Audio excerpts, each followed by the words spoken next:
It's one of the founding principles of the Transformers universe. Autobots turn into cars and trucks, but Decepticons fly. And throughout Transformers history, the villain's aerial superiority has always been best represented by the Decepticon jets, a seemingly endless air force of lookalike warriors who all share the same body design as their air commander, Starscream. These are the basics on the Seekers. The story of the Seekers begins in 1983 with the Japanese toy line Diaclone. One of the toys in this series was the Jet Robo, a robot that transformed into an F-15 Eagle jet fighter, which was available in two color schemes: the grey super high-speed fighter type and the blue acrobat type. Both these figures were imported by Hasbro to become Decepticons in the first year of the Transformers toy line in 1984, positioned as direct counterparts to the Autobots' ground-bound automotive forms. The grey one became Starscream, and the blue became Thundercracker, and they were joined by a third Hasbro original recolor of the figure, the black and purple Skywarp. Now, releasing the same toy in 3 different colour schemes helped Hasbro beef up the Decepticon ranks, but the villains were still significantly outnumbered by the Autobots. So, to compensate, the pilot miniseries for the Transformers cartoon continued the theme, padding out the Decepticon forces with a small army of nameless extra troops based on the Jet Robo, mostly in shades of blue and purple. These generic jets were dropped from the Decepticons' main forces after the miniseries, but a few more would appear back on Cybertron in a handful of later episodes, including a distinctive trio who attacked the Autobots with acid rain. Additionally, the jets were among the small number of characters in the show for whom a Cybertronian alternate mode was designed, a kind of tetrahedron-shaped alien aircraft, which further helped make them memorable to audiences. And as if the cartoon's expansion of the concept wasn't enough, the 1985 toy range introduced 3 more Decepticon jets based on the Diaclone toy: Ramjet, Dirge, and Thrust. This new trio were distinguished from the first-year jets by the addition of new wings and weapons, as well as brand new cartoon character designs that gave them all jet nose cone helmets, earning them the fan nickname, the Coneheads. The toy line would continue to introduce new Decepticon planes with each passing year, keeping the core idea of Decepticon jets versus Autobot cars alive. But from 1986 onward, they began diversifying their forms to include brand new, futuristic alien aircraft.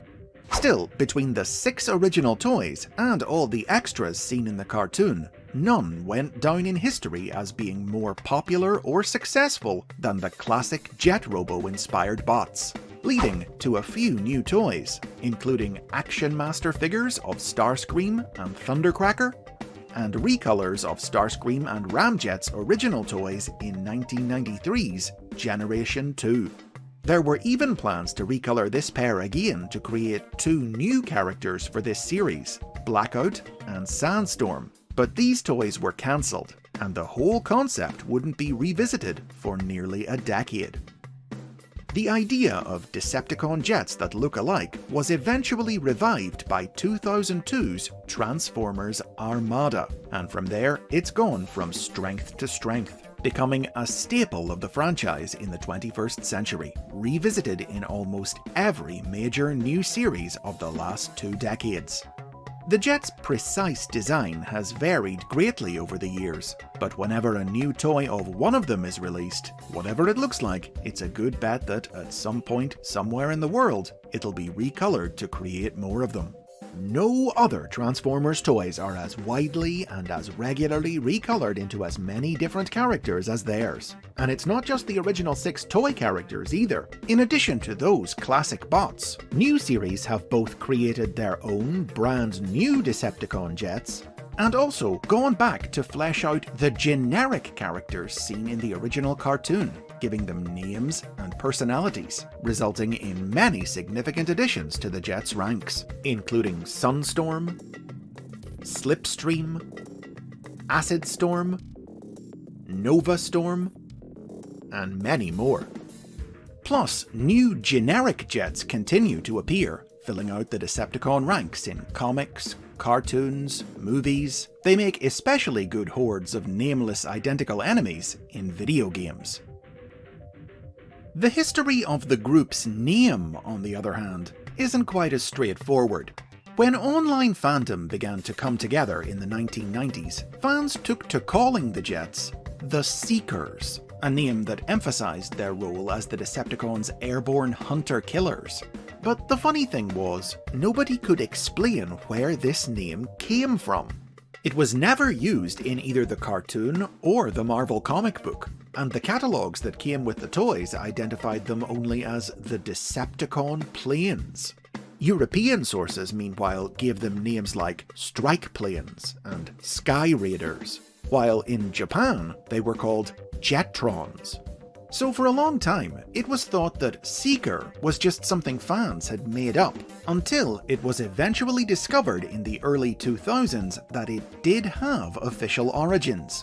It had been used to refer to the Jets in some of the very earliest department store listings and print adverts for the toy line in 1984. Presumably that means it must have been coined by Hasbro very early on, but wound up being dropped from all the major marketing material. Though exactly how it went from there to being widely used by early fandom is still a bit of a mystery. Regardless, thanks to its widespread use by fans, the term has since made the jump to official in-story use, beginning with the first issue of the Dreamwave Productions comic book, The War Within, in 2002.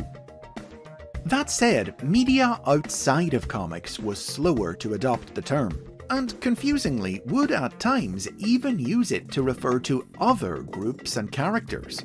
For instance, the 2009 live-action movie Revenge of the Fallen used the name Seeker to refer to an entirely different type of Transformer from the distant past, servants of the ancient Dynasty of Primes, who used their built-in space bridges to search the galaxy for suns from which the Primes could harvest energy, and who unsuccessfully scoured prehistoric Earth for the lost Matrix of Leadership. In the 2010 novel, Transformers Exodus, Seeker was used as a name for members of Cybertron's Air Command in the days before the war. After the war broke out, the group split, with members joining both the Autobots and the Decepticons. Those who sided with the Autobots were renamed Aerobots. This version of the group was made up of flying Transformers of all types, and thus they didn't all share their design with Starscream. As seen in the Transformers Prime cartoon, their ranks included Armada Captain Dreadwing and the Air Viacons, who each had distinct looks of their own. In the latter half of the 2010s, though, Transformers cartoons finally got with the program and started regularly using Seeker in its original context, as a name for lookalike Decepticon jets, beginning with 2018's Transformers Cyberverse. This series gave the Seekers a notably large role as a unit when they turned against Megatron to help Starscream acquire the power of the life-giving Allspark, only to be offlined when Starscream used his new power to remove their sparks.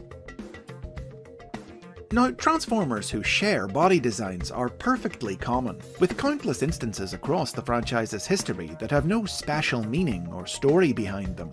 But the Seekers are on another level, and the fact that they are so numerous has occasionally led certain series to offer in-universe explanations for why there are so many of them, and why they all look alike.